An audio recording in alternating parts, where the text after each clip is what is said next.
E você bateu sua primeira monetização e você falou, não, vou viver disso aqui. Como é que foi? Na verdade, a minha primeira monetização foi um pouquinho antes. Eu lembro desse dia que foi muito engraçado. 1.500. Devia ter uns 14 anos. E aí eu lembro que eu tava na sala e a minha mãe, né, tipo, pô, você tá crescendo, você tem que arrumar um emprego aí, né?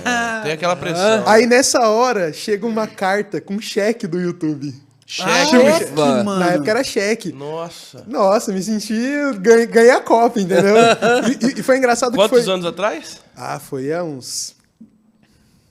Já mais 9 anos atrás, 8 anos E atrás. você lembra o valor? Os $100, né? Era pouco, era nessa. $100? Primeiros $100, Era, os né? primeiros Tinha $100, que juntar assim. $100 pra... E aí era. Que hoje dá R$1.500. Exatamente. em O dólares. engraçado é que eu não podia nem trocar o cheque, que era mais caro. Eu ia ficar devendo o banco se eu trocasse aquele cheque. Então virou quase como um item de colecionador. Porque era em né? dólar.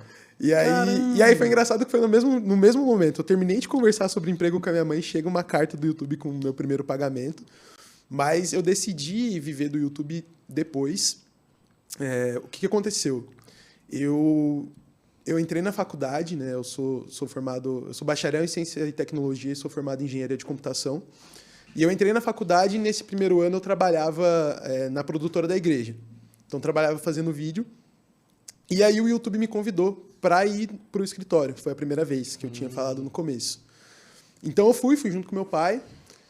E ali eu vi algo, cara, diferente, assim, que eu comecei a conhecer uma galera. Foi a primeira vez que tive contato com os criadores de conteúdo, uma galera que já estava fazendo, assim, e aquilo me inspirou muito, sabe? Eu tava, tipo, entrei, conheci o Google, conhecia o pessoal que estava criando conteúdo. E ali, cara, eu senti de Deus que que tinha alguma coisa naquilo tudo, sabe? E aí eu voltei. Na época eu precisava também me dedicar mais horas na faculdade, que eu entrei numa faculdade federal com uma defasagem gigante, assim, então eu precisava gastar, tipo, eu estudava o dobro da hora para tirar metade da nota, sabe? Então eu precisava dessas horas. E aí eu falei, poxa, vou orar, vou ver. E aí eu fui falar com meu pai, assim, e foi interessante porque eu achei que meu pai seria o cara que menos ia me apoiar, porque ele não tinha condições de me bancar, né? E isso era claro para mim. Na época eu acho que eu ganhava tipo R$300 do YouTube. E aí eu fui falar com meu pai, assim, pai, tô sentindo isso, só que assim, eu não sei o que eu faço, e aí? E aí ele me falou, tipo, olha, filho, você sabe que eu não tenho como te bancar, mas eu acredito no seu sonho e vai, assim. E meu pai é um cara que, tipo, ele não entendia nada, ele mal sabia o que eu estava fazendo, mas ele sempre apoiou, assim.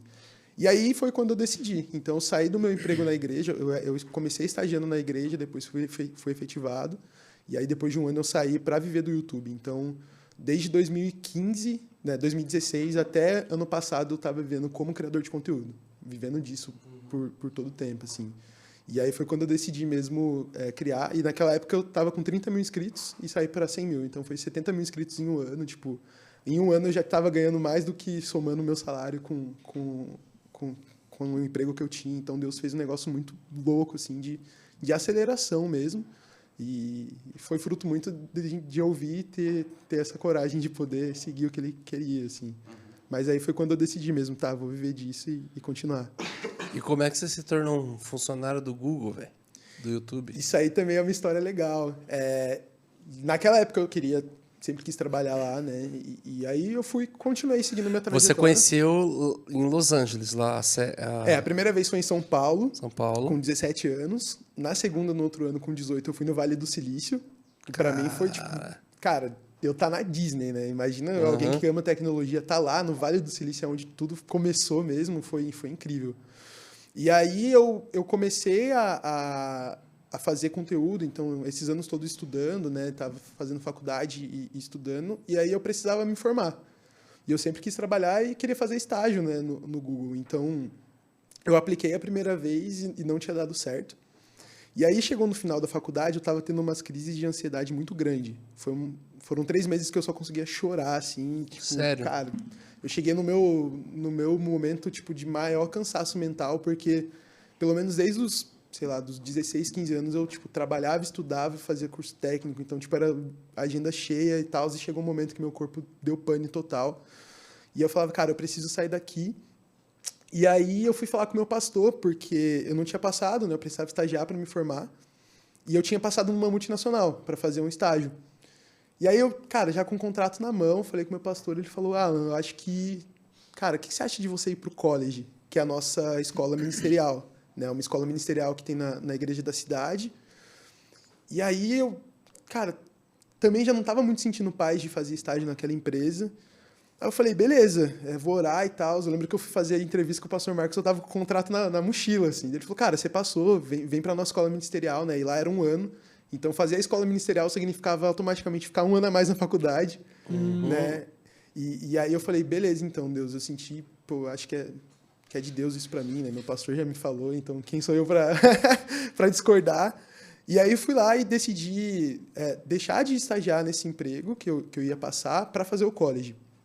E aí eu fiz esse 1 ano da escola ministerial, fiquei 1 ano bem intenso dentro da igreja, servindo, assim, e aprendendo muita coisa. E quando chegou no final desse 1 ano, eu precisava me formar. Ainda precisava me formar, aí eu apliquei de novo para o estágio.